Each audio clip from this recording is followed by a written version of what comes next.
আসসালামু আলাইকুম প্রিয় ফুটবল ফ্যান্স। আজকে কথা বলবো ফাহমিদুল ইসলামকে নিয়ে। এএফসি এশিয়ান কাপ কোয়ালিফায়ারের যে প্রাথমিক স্কোয়াড ঘোষণা করেছিল বাংলাদেশের কোচ ক্যাব্রেরা, ওই 30 সদস্যের মধ্যে কিন্তু ইতালিয়ান এই ফুটবলার ফাহমিদুল ইসলাম তিনি কিন্তু জায়গা করে নিয়েছিলেন। পরবর্তীতে যখন বাংলাদেশের টিম সৌদি আরবে কন্ডিশনিং ক্যাম্প করতে যায় সেখানে কিন্তু তিনি জয়েন করেন ইতালি থেকে, এবং পরবর্তীতে তিনি কিন্তু প্রস্তুতি ম্যাচে দারুণ ফুটবল খেলেছেন। প্রস্তুতি ম্যাচে কিন্তু তিনি হ্যাটট্রিকও করেছেন। তার মানে এখান থেকে সুস্পষ্টভাবে বোঝা যাচ্ছে যে ফাহমিদুল ইসলামের যে কোয়ালিটি এক কথায় অসাধারণ, এবং তিনি কিন্তু কোয়ালিটি সম্পন্ন ফুটবলার।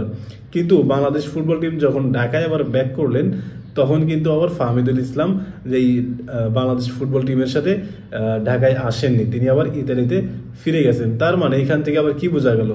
এখান থেকে অবশ্যই বোঝা যাচ্ছে যে ফাইনাল যে সিলেকশন এএফসি এশিয়ান কাপের কোয়ালিফিকেশনে, সেখানে কিন্তু তিনি জায়গা পাননি।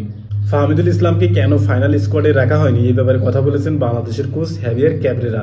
তিনি বলেছেন ফাহমিদুল ইসলাম অনেক তরুণ একজন ফুটবলার, যিনি কিনা বাংলাদেশের টিমের সাথে মানিয়ে নিতে পারেননি। তিনি এটাও বলেছেন যে তিনি লেফট ব্যাক, লেফট মিড এবং লেফট উইঙ্গার হিসেবে খেলতে পারেন, আর প্রত্যেকটা পজিশনেই তাকে ট্রাই করানো হয়েছে। এই কথাগুলো বলেছেন হ্যাভিয়ার ক্যাব্রেরা। কিন্তু আমার কথা হচ্ছে, যেই প্লেয়ারটা বাংলাদেশ টিমের সাথে মানিয়ে নিতে পারেননি, সেই প্লেয়ারটা কিভাবে প্রস্তুতি ম্যাচে হ্যাটট্রিক করে, নাকি ভিতরে ভিন্ন কিছু ঘটেছে? এ ব্যাপারে আপনার মন্তব্য কি, সেটা অবশ্যই কমেন্ট বক্সে জানাতে পারেন। ধন্যবাদ।